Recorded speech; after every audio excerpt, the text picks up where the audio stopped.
السلام علیکم ورحمۃ اللہ وبرکاتہ۔ ہمارے نبی پاک صلی اللہ علیہ وسلم نے خواب میں کیا دیکھا، پارٹ 2۔ تو آپ صلی اللہ علیہ وسلم نے پوچھا کہ آج رات میں نے جو عجیب چیزیں دیکھی ہے یہ کیا ہے؟ انہوں نے مجھ سے کہا اب ہم آپ کو بتاتے ہیں۔ پہلا شخص جس کے پاس سے آپ گزرے اور اس کا سر پتھر سے کچلا جا رہا تھا، یہ وہ ہے جو قرآن سیکھتا تو ہے پر اس کو سیکھ کر چھوڑ دیتا ہے، نہ ہی پڑھتا ہے نہ عمل کرتا ہے، اور فرض نماز کو بھی چھوڑ کر سو جاتا ہے۔ دوسرا وہ شخص جس کے پاس سے آپ گزرے اور اس کے جبڑے نتنے اور آنکھ کو گدی تک چیرا جا رہا تھا، یہ وہ ہے جو صبح گھر سے نکل کر جھوٹ بولتا ہے اور وہ جھوٹ دنیا میں پھیل جاتا ہے۔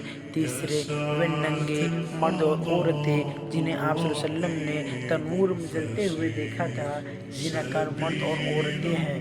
چوتھے وہ شخص جس کے پاس سے آپ گزرے جو نہر میں تیر رہا تھا اور اس کے منہ میں پتھر ڈالا جا رہا تھا، وہ سود خور ہے یعنی سود کھانے والا ہے۔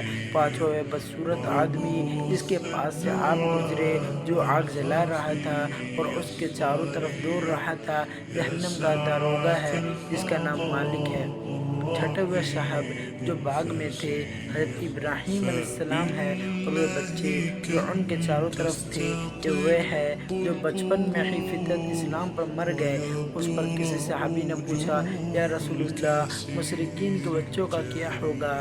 آپ صلی اللہ علیہ وسلم نے ارشاد فرمایا مشرکین کے بچے بھی وہی تھے، اور وہ لوگ جن کا آدھا جسم خوبصورت اور آدھا جسم بدصورت تھا، وہ لوگ تھے جنہوں نے اچھے عمل کے ساتھ برے عمل کیے، اللہ تعالیٰ نے ان کے گناہ معاف کر دیے۔ سبحان اللہ۔